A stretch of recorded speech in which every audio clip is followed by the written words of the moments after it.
Bismillahirrahmanirrahim. Anak-anak, mari kita sebelum memulai pelajaran ini kita cek keadaan dulu, dan teman-teman yang tidak hadir nanti mau di absen, yang belum masuk sekolah nanti di absen. Pelajaran ini mari kita mulai. Bismillahirrahmanirrahim. Assalamualaikum warahmatullahi wabarakatuh. Waalaikumsalam warahmatullahi taala wabarakatuh. Baik anak-anak, selamat berjumpa di pembelajaran kali ini. Masih ingatkah kalian pelajaran yang lalu, yaitu mengenai dakwah Nabi Muhammad di masa awal? Ya, masih ingat? Dakwah Nabi Muhammad di periode Mekah. Itu dakwah Rasulullah, permulaan dakwah.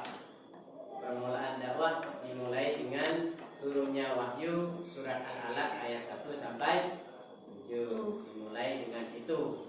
Lalu Rasulullah mengajak para sahabatnya untuk memeluk agama Islam. Setelah itu Rasulullah mengajak keluarganya dahulu. Itu pelajarannya. Sebelum pelajaran ini dimulai, mari kita berdoa dulu agar pembelajaran ini berjalan dengan lancar, tidak ada halangan yang melintang. Untuk memimpin doa dipersilakan kepada ketua kelas Saudari Ilmiah maju ke depan.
untuk bekal kehidupan sehari-hari ini.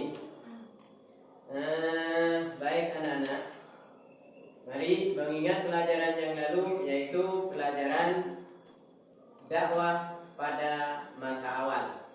Untuk pelajaran sekarang ini adalah hijrah Nabi Muhammad ke Madinah.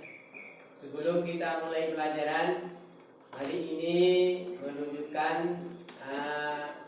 kompetensi inti yang harus dicapai kepada kalian. Kalian harus pertama, ini kompetensi inti, menghayati dan mengamalkan ajaran agama yang dianutnya. Maka kalian untuk menghayati juga mengamalkan ajaran agama Islam. Apa saja ajaran agama Islam? Yaitu menjalankan perintah Allah, menjauhi larangan Allah, menjauhi segala larangan yang dilarang oleh Allah.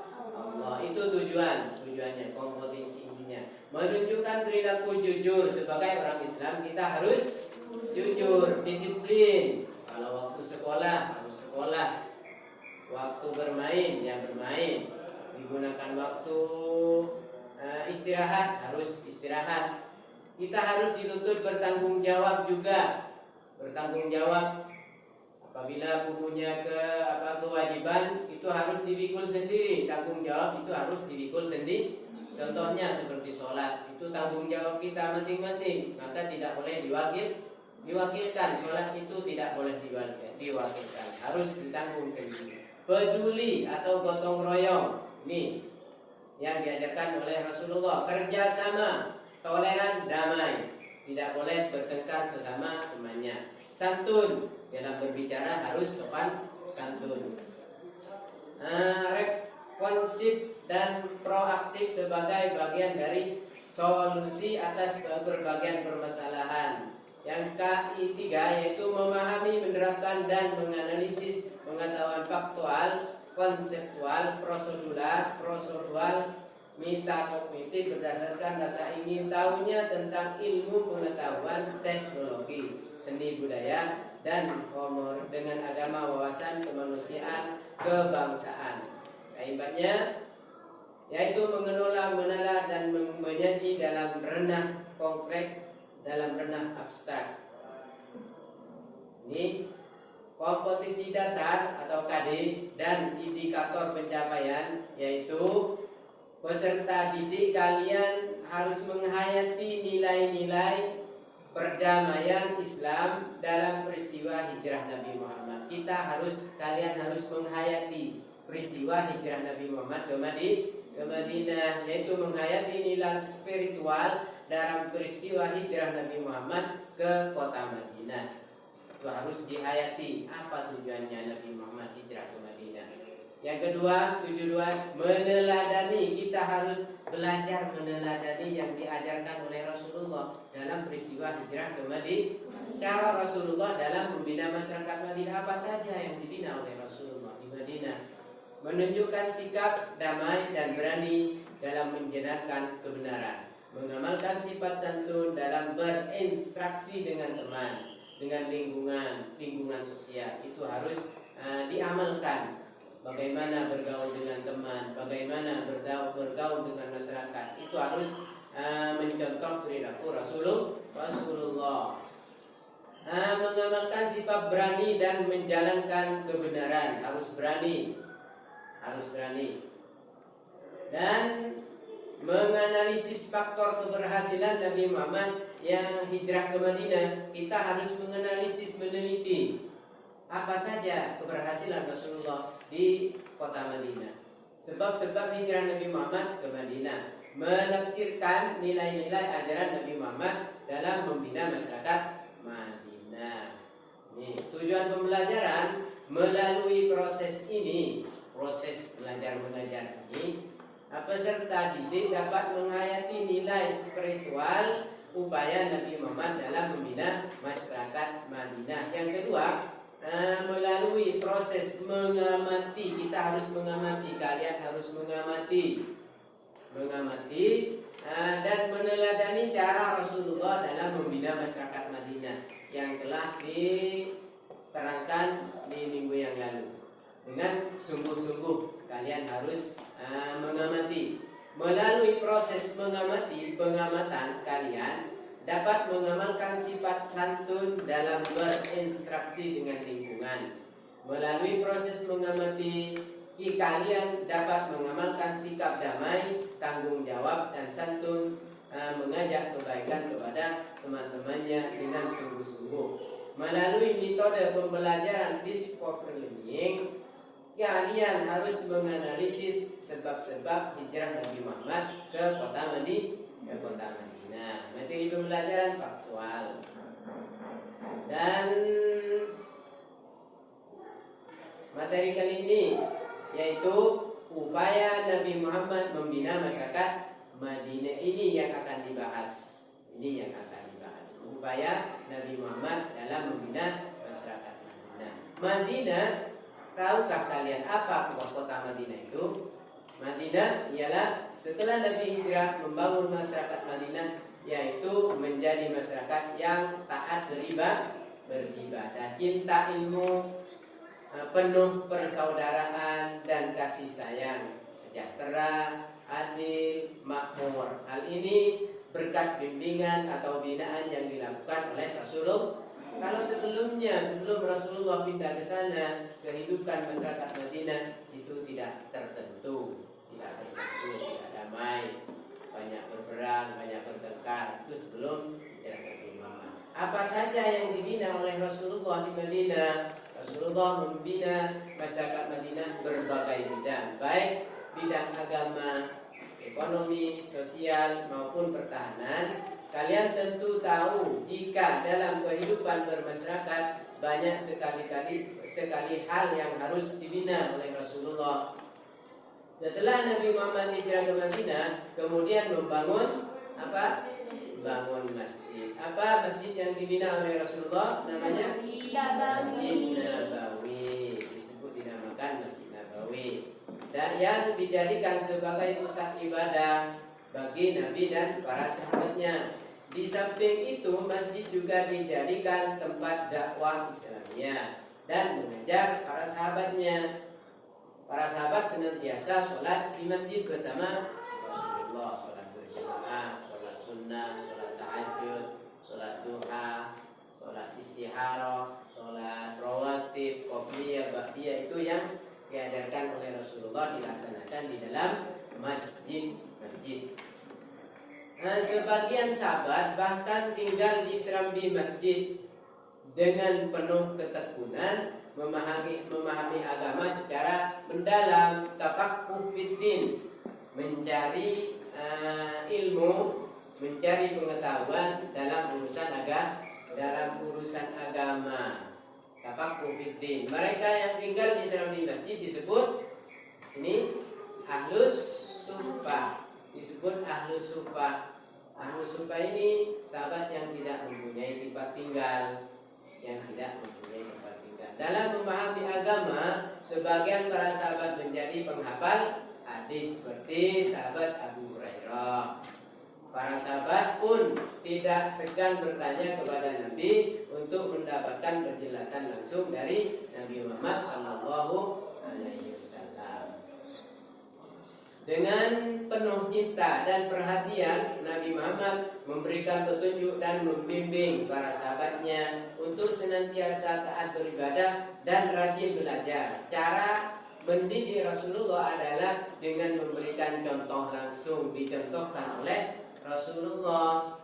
Bukan hanya diajarkan, langsung dicontohkan cara beribadah seperti ini, cara melaksanakan tanggung jawab seperti ini, cara berdiskusi seperti ini, cara perekonomian, cara bekerja, cara berdagang seperti ini sudah dicontohkan oleh Rasulullah. Bukan hanya diajarkan, langsung dipraktekkan oleh Rasulullah. Nabi mengajarkan sahabat agar rajin sholat dan di masjid, berzikir, i'tikaf, karena di masjid itu dilaksanakan di masjid sangat besar pahalanya. I'tikaf, meskipun kalian naik ke masjid membaca doa masuk masjid, Rabbi firli wa liwalidayya warhamhuma kama rabbayani shaghira, itu termasuk doa kepada orang tua. Waftah li abwaab rahmatik, Allahumma ighfir li dzunubi waftah li abwaab rahmatik, itu doa masuk setelah masuk ke masjid kalian lalu membaca niat i'tikaf, nawaitul i'tikaf fi hadzal masjid sunnatan lillahi ta'ala. Meskipun kalian tidak berdoa, tidak berzikir, tapi membaca doa i'tikaf, kalian tetap mendapat pahala meskipun tidur-tiduran. Itu di masjid pahalanya kalau niat i'tikaf. Nabi mengajarkan sahabatnya rajin berzikir, membaca Al-Quran. Nabi juga mengajarkan sebagian macam ilmu kepada para sahabatnya, menyisakan sahabat untuk bertanya, memberikan waktu kepada para sahabat untuk bertanya dan berdiskusi dengan Nabi. Upaya Nabi Muhammad membina masyarakat Madinah ini membuahkan hasil gemilang sehingga masyarakat Madinah rajin beribadah, mempunyai keimanan yang kuat dan rajin menuntut ilmu. Masyarakat Madinah menjadi masyarakat religius dan pembelajar, tekun dalam mencari ilmu. Sejarah setelah hijrah Nabi Muhammad ke Madinah, maka Nabi Muhammad mengembangkan Islam di Madinah ini dengan nilai ajaran Islam yang dikembangkan untuk membangun masyarakat Madinah adalah persaudaraan, saling menyayangi, saling menolong, saling menghormati, santun, menebarkan kedamaian dan cinta keberhasilan. Itu yang diajarkan oleh Rasulullah di Madinah. Selain itu juga Nabi Muhammad pertama yang telah disampaikan tadi yaitu membangun masjid. Mana masjid yang dibangun oleh Rasulullah?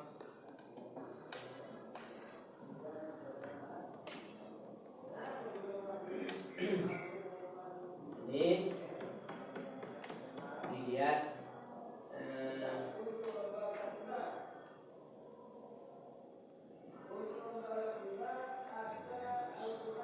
Nabi Muhammad membina masyarakat Madinah, yang pertama dibangun adalah ketakwaan atau keimanan, berbangun di bidang agama.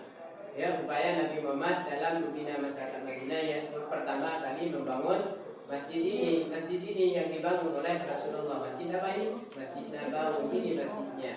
Contohnya Masjid Nabawi. Yang kedua, membangun perekonomian seperti ini. Ini pasar tempat berdagang, tempat jual beli di sini dilaksanakan di pasar ini. Ini yang dibangun oleh Rasulullah.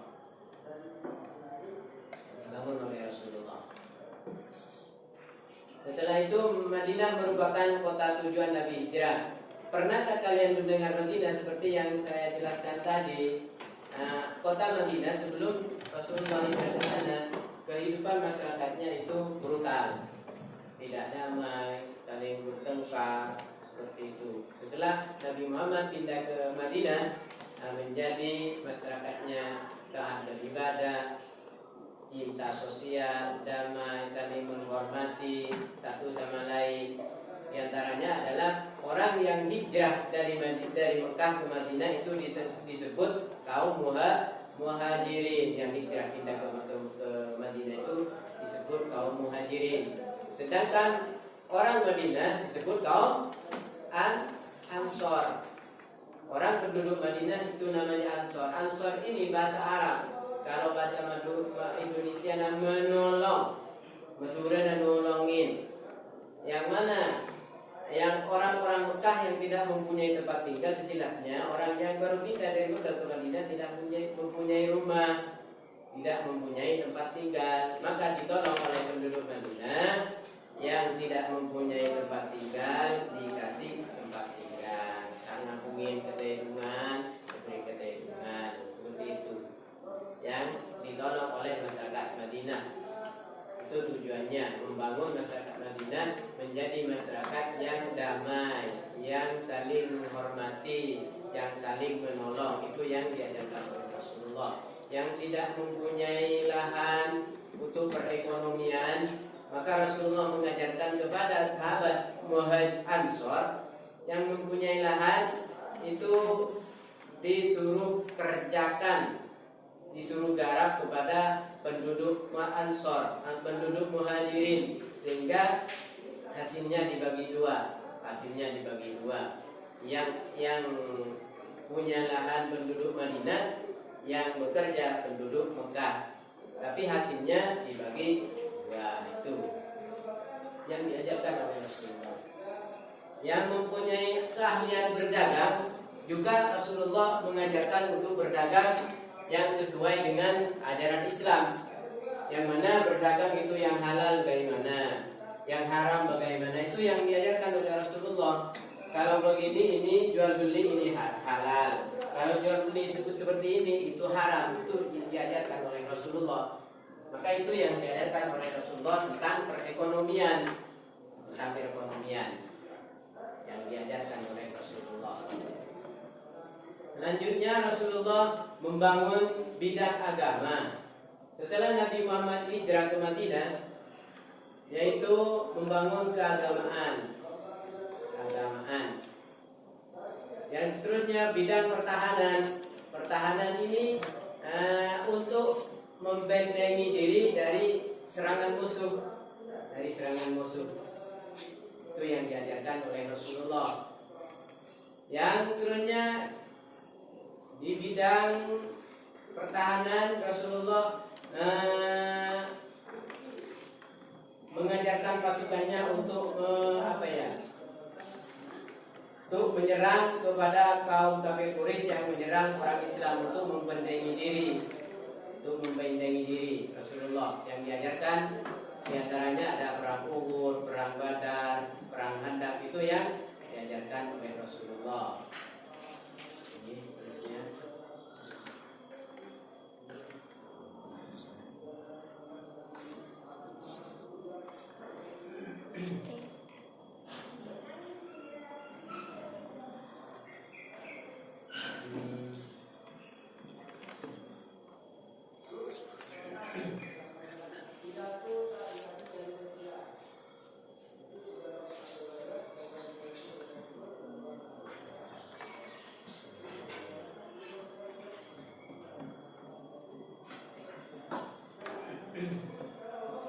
Jadi anak-anak masih ada yang ditanyakan tentang pelajaran yang tadi?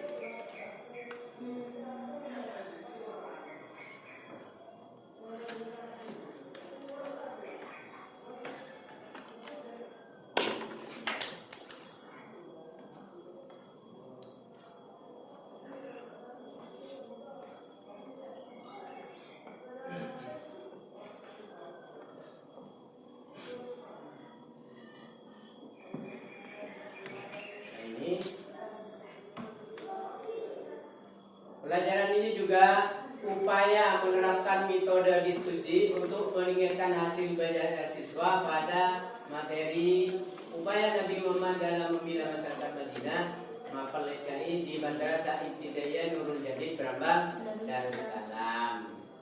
Maka judulnya ini hasil belajar siswa pada mata pelajaran ini Nurul Jadid Darussalam Bondowoso. Latar belakang masalah sistem pendidikan Indonesia ternyata telah mengalami banyak perubahan sama saudara. Kalau metode dulu sebelum ada media pembelajaran tidak sama dengan sekarang. Sekarang banyak sudah perubahan. Itu terjadi karena telah dilakukan berbagai usaha pembaharuan dalam pendidikan. Akibatnya pengaruh itu pendidikan nasional semakin mengalami kemajuan. Kalau dulu sistem ujian pakai pensil, pakai buku. Kalau sekarang sudah pakai komputer. Itu kemajuan pendidikan sudah semakin meningkat. Pendidikan di sekolah-sekolah telah menunjukkan perkembangan yang sangat pesat. Perkembangan itu terjadi karena terdorong adanya pembaharuan tersebut, sehingga di dalam pengajaran pun guru selalu ingin menemukan metode dan peralatan baru yang dapat memberikan semangat belajar bagi semua siswa. Kalau dulu pasti belum ada seperti ini. Kalau dulu pakai ya model-model ceramah, menulis di papan lalu dijelaskan. Kalau sekarang sudah ada media pembelajaran termasuk laptop, komputer, ada proyektor. Ini menunjukkan bahwa pendidikan ini semakin maju. Bahkan secara keseluruhan dapat dikatakan bahwa pembaharuan dalam sistem pendidikan nasional yang mencakup seluruh komponen yang ada. Pembangunan di belakang pendidikan nasional barulah ada artinya apabila dalam pendidikan dapat dimanfaatkan sesuai dengan kebutuhan masyarakat dan peserta didik bangsa Indonesia yang sedang membangun. Tujuan pendidikan nasional ini untuk berkembangnya potensi peserta didik, untuk berkembangnya potensinya, kemampuannya, pengalamannya peserta didik, agar menjadi manusia yang beriman, bertakwa dan kepada Allah Subhanahu wa taala, Tuhan yang Maha Esa, berakhlak mulia, sehat, berilmu, cakap, kreatif, mandiri dan menjadi warga negara yang demokratis. Itu tujuan negara. Untuk tercapainya tujuan pendidikan nasional tersebut telah ditempuh berbagai upaya oleh pemerintah. Upaya-upaya tersebut hampir mencakup seluruh komponen pendidikan, pembaharuan kurikulum KTSP, sekarang sudah kurikulum K13, kurikulum 13 tahun 2013. Aktif siswa bukan aktif cuma guru. Kalau dulu KTSP itu hanya gurunya yang aktif. Kalau sekarang siswanya juga harus aktif, harus menjelaskan juga, diskusi. Nanti ini ada forum diskusi, saling sharing, saling bertanya, saling sharing. Dan untuk tercapai upaya tersebut hampir mencakup seluruh komponen pendidikan. Ini telah terjadi pergeseran pola sistem mengajar, yaitu dari guru yang mendominasi kelas menjadi guru sebagai fasilitator dalam proses pembelajaran. Dalam rangka meningkatkan kualitas pembelajaran, guru harus menciptakan kondisi belajar yang aktif dan kreatif. Kegiatan pembelajaran harus mendorong eksplorasi sumber pengalaman. Berdasarkan pendapat tersebut di atas, dapat disimpulkan bahwa kualitas pembelajaran akan meningkat jika guru mampu menciptakan kondisi belajar yang aktif. Namun kenyataan menunjukkan bahwa penerapan metode diskusi dalam pembangunan media belum tampak diterapkan secara optimal. Hal ini ditunjukkan oleh tindakan guru mengendalikan metode ceramah tanpa menggunakan media yang sesuai dengan materi. Akibatnya keaktifan partisipasi dan hasil belajar siswa menjadi rendah.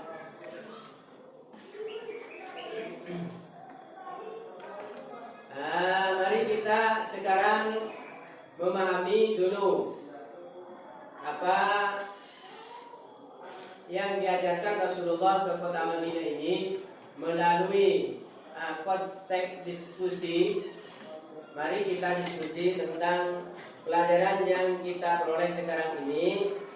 Ya, tetap seperti dahulu. Kelompok 1 yaitu ilmiah, kelompok 2 AIS, kelompok 3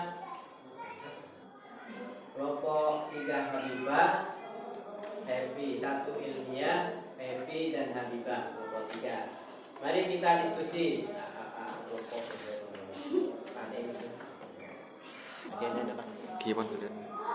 Ayo, mari kita mulai diskusi tentang pelajaran yang sudah diajarkan tadi. Kalian diskusi kelompok masing-masing. Kelompok 1 yaitu siapa? Vera. Kelompok 2 Lalu kelompok 3 Eva. Mari hasil diskusi sama teman-temannya. Ayo rekod gede.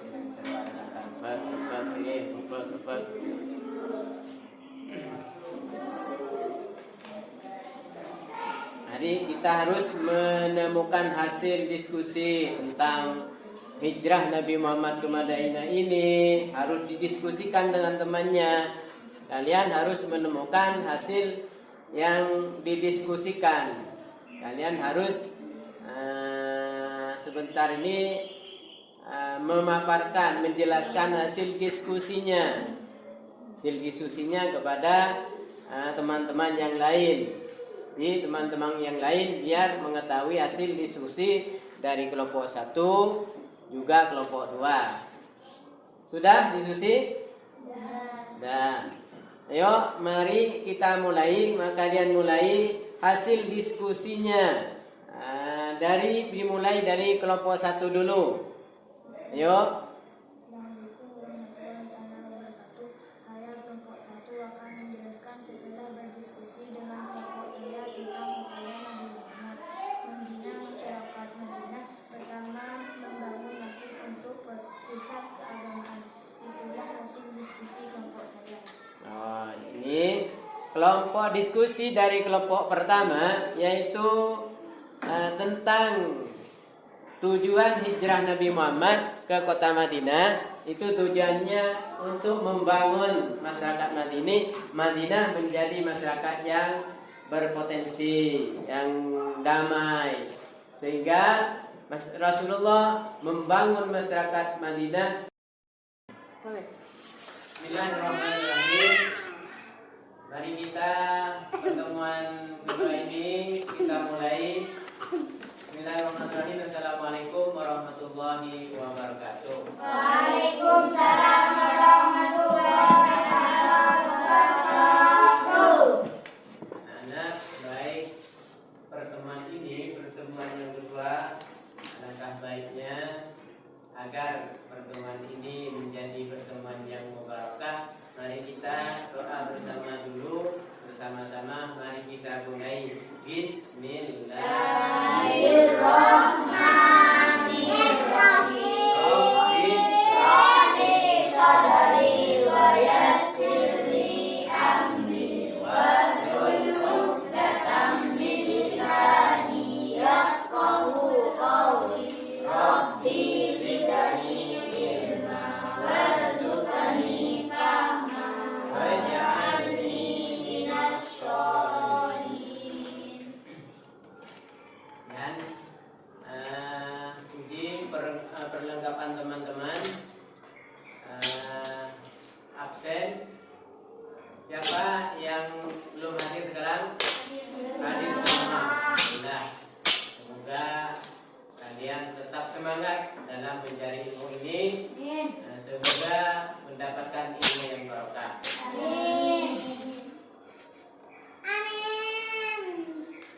Sekarang materi selanjutnya yaitu tentang pembinaan Rasulullah masyarakat Madinah. Ini harus diperhatikan.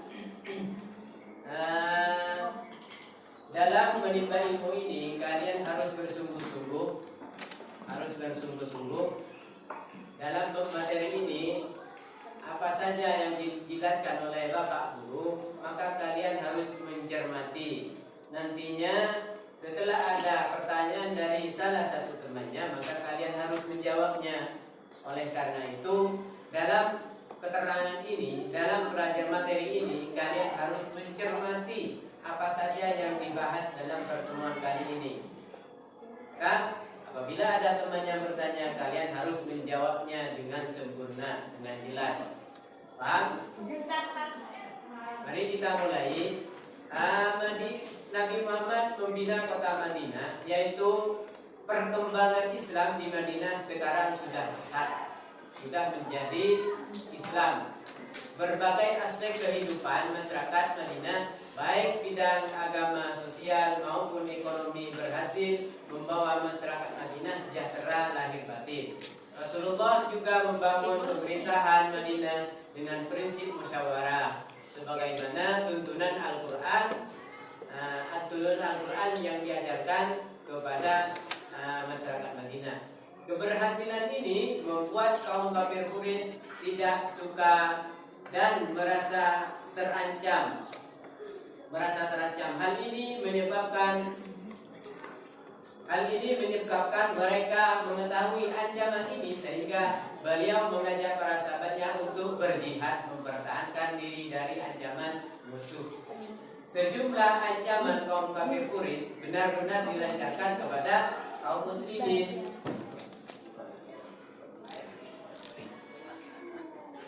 Sehingga terjadilah peperangan antara kaum muslimin.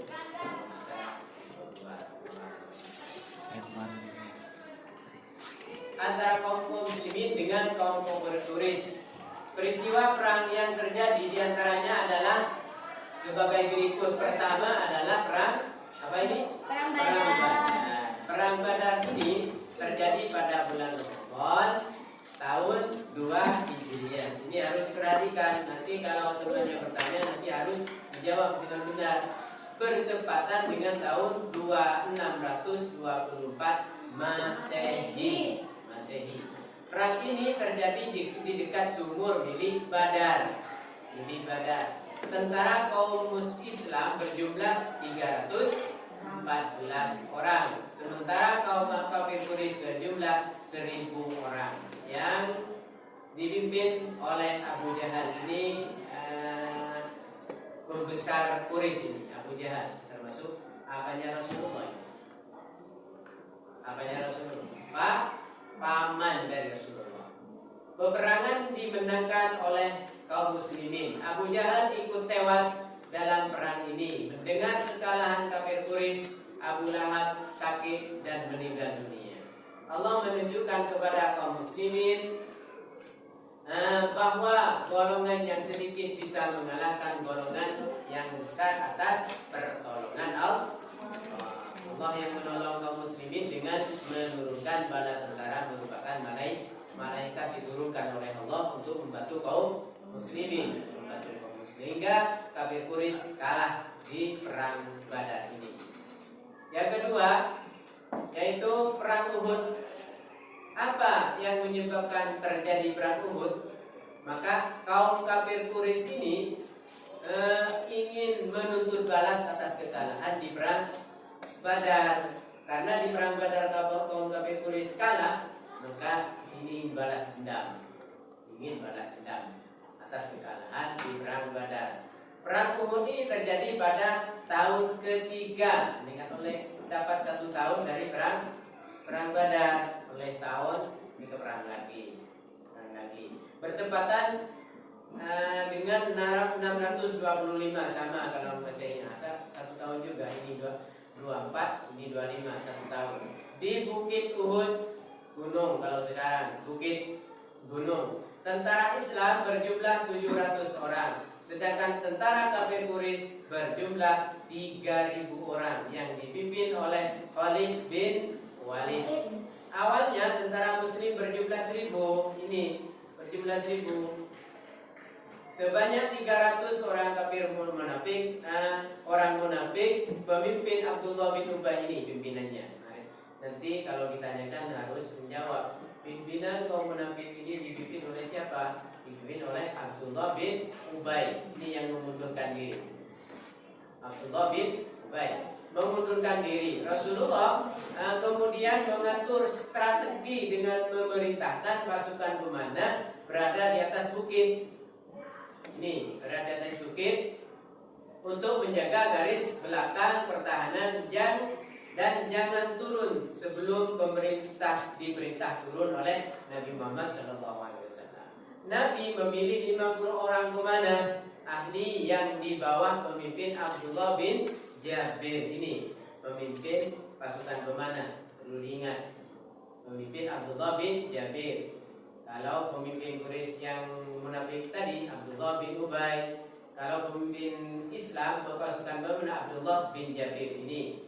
Bedanya bin Jabir, kalau di atas bin Ubay.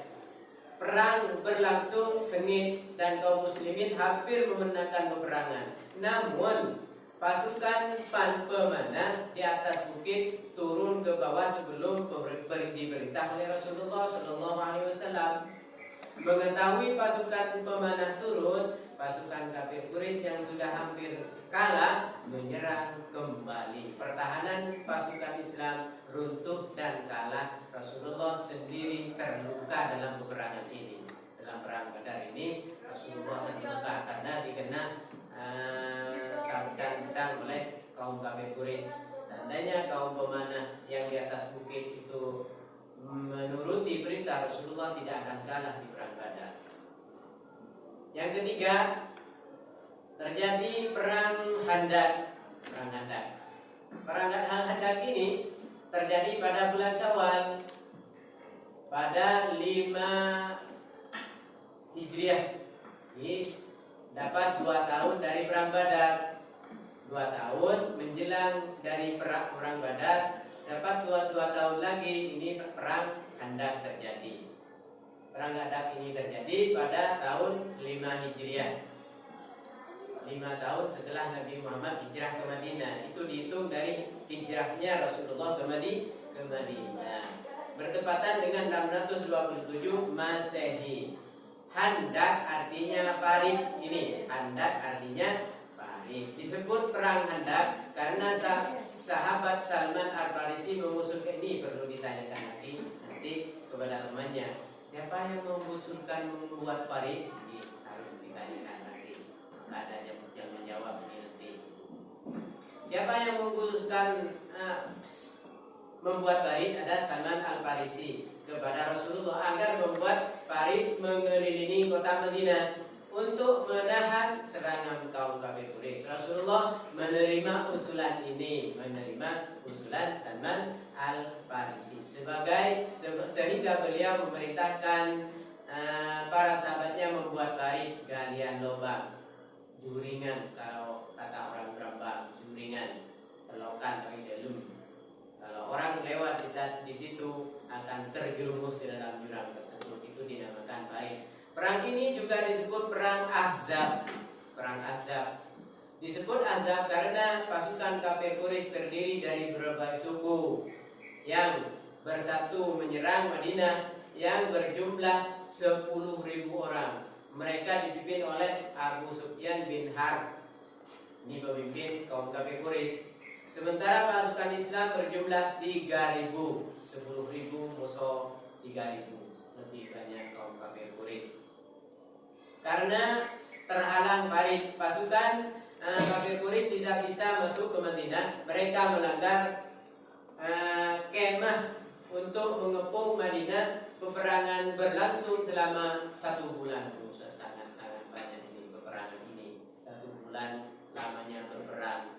Sudah kewalahan, yang namanya kaum muslim, kaum kafir sudah kewalahan. Masa 1 bulan sudah berperang, gencatan senjata, pedang, tombak, ini yang dihadapi dalam 1 bulan. Ini yang dialami Rasulullah dan para sahabatnya, juga orang kafir Quraisy.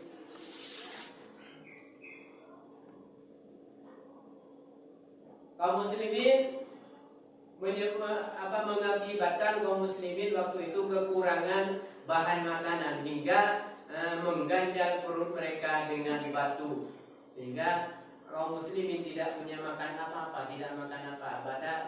Bahkan ada yang mengatakan kaum muslimin Rasulullah itu sampai memakan daun-daunan itu untuk mengganjal perutnya. Tidak ada bahan makanan yang untuk dimakan mengganjal perut. Ada yang mengatakan perutnya dikasih batu agar tidak meletak panglempo istilahnya. Untuk orang berpikir ini kalau tidak bisa berbelanja, tidak bisa membeli apa, dikepung dengan orang kafir Quraisy, dikepung, tidak bisa makan apa-apa. cuma seadanya, air juga cukup makan air itu saja. Mereka pun pulang kembali ke Madinah pun lepas dari ancaman serangan musuh.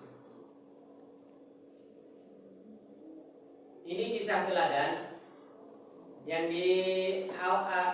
dibiasakan diajarkan oleh Rasulullah. Kisah teladan ini di salah satu sudut kota Madinah terdapat pengemis buta. Pengemis buta ada di sudut kota Madinah. Ia menganut agama Yahudi bukan Islam. Saat ada orang yang mendatanginya, ia menyampaikan pesan dengan berkata, "Jangan engkau dekati Muhammad karena dia orang gila dan pembohong." Dia pada orang lewat pasti mengatakan seperti itu. Jangan dekat-dekat Muhammad. Muhammad itu gila. Muhammad itu tukang sihir. Muhammad itu pembohong, pejekan dan berbeng. Istilahnya. Dia orang lewat pasti mengatakan seperti itu, orang buta itu. Yang ada di sudut kota Madinah. Dia pada orang lewat pasti mengatakan, jangan sekali-kali mendekati Muhammad. Muhammad itu pembohong, Muhammad itu tukang sihir, Muhammad itu berkeberan macam itu. Dan orang buta itu tersebut. Ia menyampaikan pesan dengan yang tadi itu. Pengemis tersebut tidak tahu bahwa Rasulullah adalah orang yang setiap pagi mendatangi dirinya dan menyuapi makanan ke mulutnya. Tiap pagi Rasulullah berangkat dari dalamnya, dari rumah Rasulullah berangkat ke sudut kota nikah. Berikan makan kepada orang buta. Bahkan kata orang buta ini, bahkan sebelum diberikan kepada pengemis buta, jika dikunyah dulu oleh Rasulullah. Mereka itu lengati ke pengemis buta ini. Itu lengati disuapkan kepada pengemis buta. Tiap pagi sore Rasulullah mendatangi pengemis buta itu. Pengemis buta itu disuapi oleh Rasulullah, pagi sore disuapi oleh Rasulullah. Tiap menyuapi orang buta tersebut, orang buta berkata, hai orang masa begini, hai anak, kalian sambian, kamu jangan mendekati Muhammad itu berbohong, Muhammad itu gila, jangan sampai mendekati dia. Kamu tiap-tiap beri makan dengan Rasulullah ucap selingkah.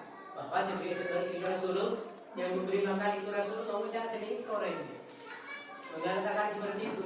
Kamu jangan mendekati Muhammad. Muhammad itu berbohong, Muhammad itu tukang sihir, Muhammad itu berbohong di kaki. Kasih lihat dari Rasulullah. Mereka akan tidak mengetahui bahwa yang dikatakan itu adalah orangnya.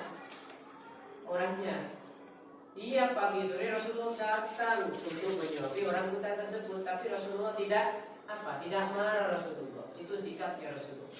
Meskipun disakiti Rasulullah tetap sabar, tetap sabar. Ya. Ini saat Rasulullah wafat, sahabat Abu Bakar bertanya kepada Siti Aisyah, Aisyah, tahu apa saja yang dikerjakan Rasulullah, yang tiap hari dikerjakan oleh Rasulullah, yang belum pernah saya kerjakan. Kita pernah lakukan itu Aisyah apa Rasul Aisyah? Kan putranya Siti Aisyah. Putri Abu Bakar. Aisyah, apa saja yang dilaksanakan oleh Rasulullah tiap hari yang belum saya laksanakan? Oh ya Abah, Rasulullah itu tiap hari, tiap sore datang ke sudut kota Madinah itu menyuapi seorang buta, pengemis buta di sana. Maka Rasulullah menyuapi orang tersebut tiap hari pagi sore disuapin ke Rasulullah. Maka Abu Bakar ke Rasulullah karena Rasulullah wafat, diganti oleh Abu Bakar. Penyuap menikah lain tak pada Rasulullah menyuap menikah dengan lembut, bicaranya dengan sopan santun, lain ke pemberi. Makin kata Abu Bakar, beri Rasulullah yang menyuapi Rasulullah telah wafat diganti oleh Abu Bakar. Maka Abu Bakar menyuapi orang tersebut. Nyejong, ben mata pada ben beri mula naruah siapa lengkok yang menyuapi saya. Aku lengkok beri mula orang yang lembut, orang yang anu. Ben mata pada siapa ben. Oh, bulan ni kebu, bulan ni kepak, bulan ni kecet benih orang yang diberi mula. Apri ceureun kambian. Dua saya beri mula apri ceureun kambian Rasulullah utusnya Allah Muhammad dua. Jika orang Yahudi tersebut menangis terseduh-seduh mengucapkan dua kalimat syahadat. Hendak ia kok salah, kalau begini salah, saya sudah berbohong, saya sudah berdusta kepada Muhammad. Muhammad itu sangat sayang kepada saya, sangat ramah kepada saya, menyuapi saya tiap hari dan sore, tiap pagi dan sore. Dengan saya dicaci maki, ekocain ngejekan, ekocain orang serikat. Itu yang dikatakan oleh pengemis buta. Maka pengemis buta tersebut pas membaca dua kalimat syahadat dari kisah tersebut. Maka sahabat Abu Bakar belajar Rasulullah bersabda, Rasulullah telah meninggal, itu utusan Allah. Nangis orang Yahudi ini sudah nangis terseduh-seduh, teringat bahwa pribadi Rasulullah tak tak pada bersih banyak diamen dibijak Muhammad nikah ngejekan, Muhammad nikah pembohong, Muhammad nikah tukang seher, Muhammad nikah, maka tidak sama dengan yang dibayangkan diri sendiri. Nikah pengemis buta akhirnya memeluk agama Islam. Dari kisah di atas maka didiskusikanlah, buatlah kelompok dengan teman-teman sekelasmu 4 sampai 5 siswa untuk mendiskusikan tentang kesantunan Rasulullah terhadap seorang Yahudi yang buta tersebut. Masing-masing kelompok mengisi lembar kerja yang ini. Maka ini misalkan diskusi dengan temannya, nanti kalian ada yang bertanya, pasti ada yang menjawab mengenai tentang kisah Rasulullah ini, kisah keteladanan yang dialami oleh Rasulullah. Rasulullah pada pengemis buta ini Rasulullah sangat sayang, tiap pagi sore menyuapi, maka meskipun beliau dicaci maki, diintimidasi, Rasulullah jagoin orang itu pengemis buta kan. Tapi Rasulullah tidak marah Rasulullah. Tetap sabar Rasulullah, tetap sabar. Ayo diskusi kelompoknya sama ya. Anak-anak, mari kita mendiskusikan hasil pelajaran yang telah dipelajari tadi, yaitu anak-anak ini dibagi menjadi 3 kelompok.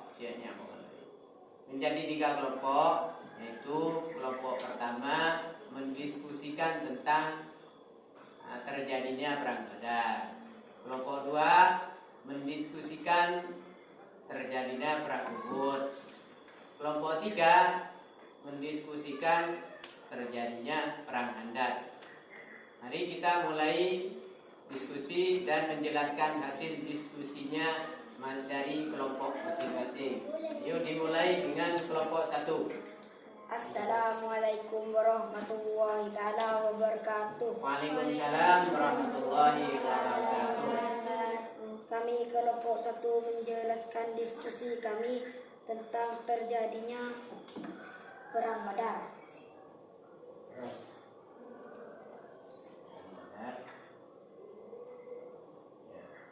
Perang Badar yang terjadi pada bulan Ramadan tahun 2 Hijriah bertepatan 624 Masehi. Perang ini terjadi di dekatan sumur milik Badar. Assalamualaikum warahmatullahi wabarakatuh. Waalaikumsalam warahmatullahi wabarakatuh. Maka hasil diskusi kelompok yang pertama ialah menghasilkan dari beberapa teman kelompoknya, yaitu mendiskusikan tentang Perang Badar, di mana Perang Badar ini terjadi pada bulan Ramadan tahun 2 Hijriah bertepatan dengan tahun 624 Masehi, yang dimana perang ini terjadi pada sumur milik Badar di kota Madinah, di kota Madinah. Pokok ini menjelaskan tentang ini. Yuk diteruskan dengan kelompok yang kedua. Yuk. Waalaikumsalam warahmatullahi wabarakatuh. Kami kelompok 2 akan menjelaskan hasil diskusi kami, yaitu tentang perang Uhud terjadi tahun 2 Hijriah bertepatan 625 Masehi di Bukit Uhud. Waalaikumsalam warahmatullahi wabarakatuh. Ini diskusi kelompok yang kedua, yaitu menghasilkan materi, yaitu tentang perang Uhud. Perang Uhud, yaitu perang Uhud terjadi di apa itu? Pada tahun 3 Hijriah bertepatan dengan 365 Masehi. Ya, Masehi. Ini hasil dari kelompok yang nomor 2. Hasil diskusi seterusnya yaitu kelompok 3. Mari ketua kelompoknya menjelaskan hasil diskusinya. Waalaikumsalam warahmatullahi wabarakatuh. Kami kelompok 3 akan menjelaskan hasil diskusi kami, yaitu tentang perang yang terjadi pada bulan Syawal tahun 5 Hijriah bertepatan pada 627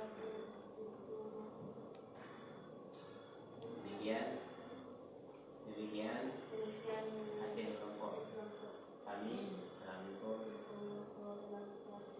Ini hasil dari kelompok yang ketiga, yaitu mendiskusikan tentang terjadinya perang Khandaq, di mana perang Khandaq ini terjadi pada bulan Syawal tahun 5 Hijriah, 2 tahun dari perang Khandaq, dari perang Uhud 2 tahun. Khandaq ini artinya parit.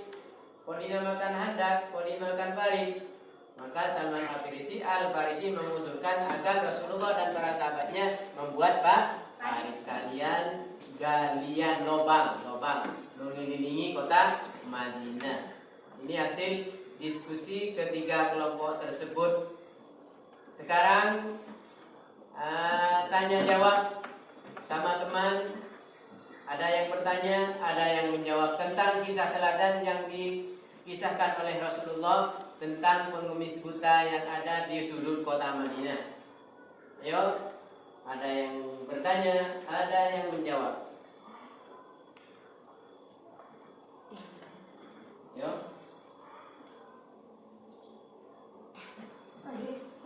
Ayo, saya akan bertanya, kalian harus menjawab. Apa yang dilakukan Rasulullah terhadap pengemis buta di sudut kota Madinah?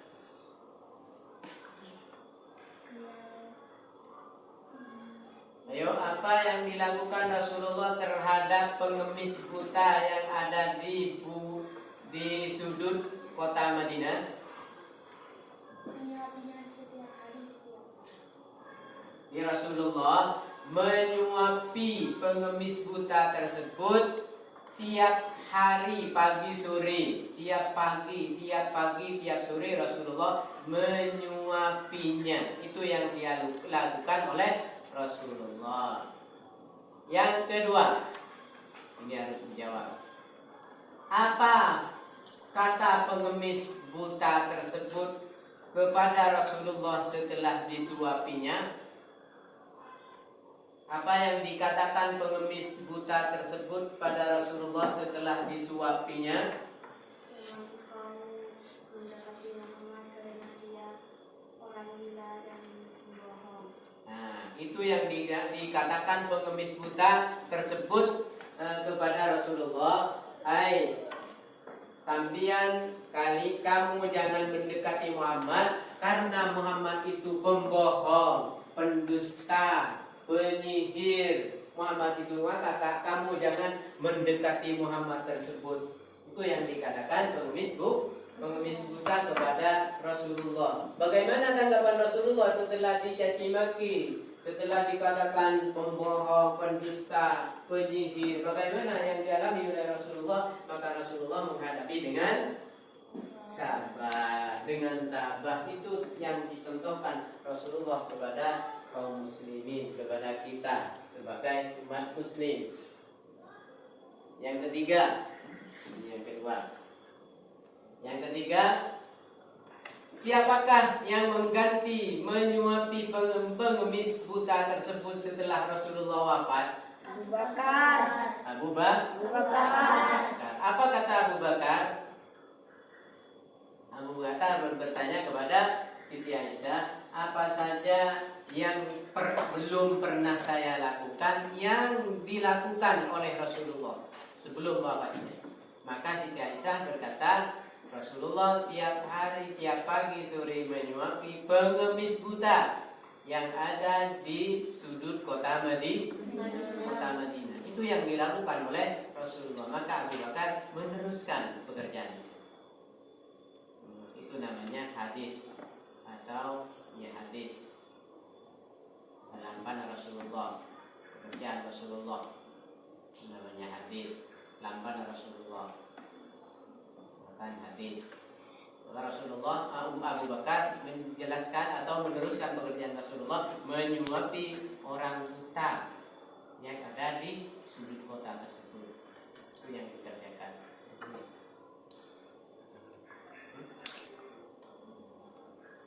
Itu yang dikerjakan oleh Rasulullah. Nah, ini sudah dalam pertemuan kali ini. Mari kita rangkuman dari menggarisbawahi dari pertemuan kali ini. Mulai dari awal akan dirangkum hasil materi ini. Pertama, Rasulullah dalam membina masyarakat Madinah, itu Rasulullah sudah berhasil membina masyarakat Madinah menjadi masyarakat yang gotong royong, yang sukses. Maka Rasulullah membina pertahanan. Rasulullah mengajarkan tentang menghadapi kaum kafir Quraisy, menghadapi musuh, bagaimana caranya. Strategi yang diajarkan Rasulullah itu diajarkan oleh Rasulullah. Contoh tauladan juga yang diajarkan oleh Rasulullah, meskipun kepada pengemis tua buta mencaci maki dirinya, Rasulullah tidak marah. Rasulullah tidak marah, tetap dihadapi dengan sabar, dengan tabah. Itu contoh Rasulullah.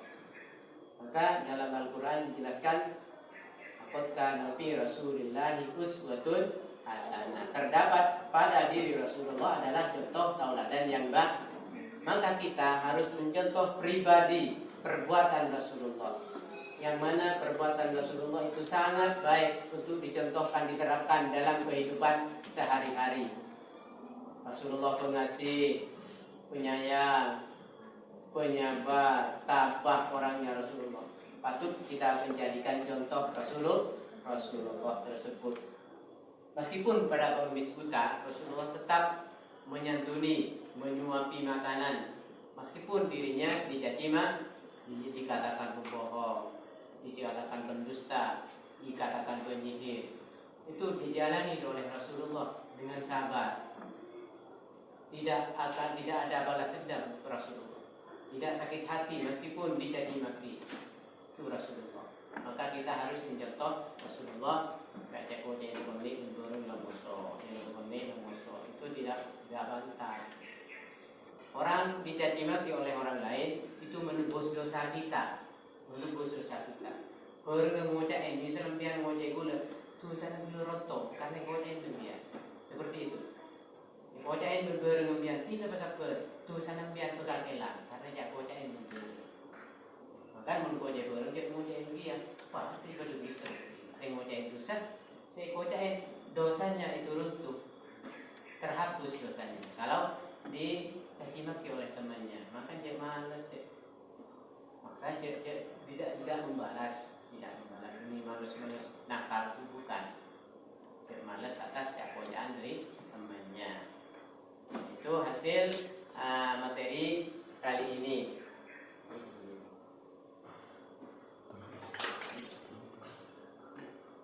Mari kita tutup pelajaran ini.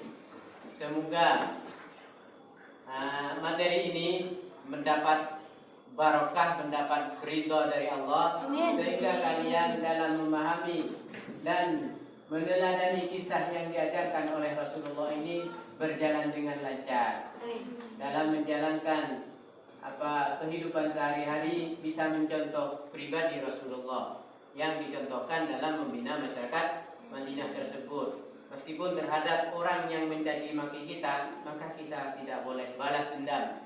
Tidak boleh balas dendam. Tingkatkan belajarnya. Teruslah bermutalaah pelajaran agar kalian bisa memahami apa saja yang dipaparkan oleh bapak guru atau bapak ibu guru. Bisa memahami apa diskusi, tanya jawab, bisa menjawab apa yang ditanyakan oleh gurunya, oleh temannya bisa menjawab. Kalau kalian rajin bersekolah, rajin menuntut ilmu, insya Allah kalian akan menjadi anak yang soleh dan solehah. Amin, amin, amin. Demikian pelajaran ini kami tutup. Mari kita bersama membaca Alhamdulillah agar kalian atau pembelajaran ini mendapat barokah ridha dari Allah Subhanahu wa taala. Mari kita bersama-sama Alhamdulillah.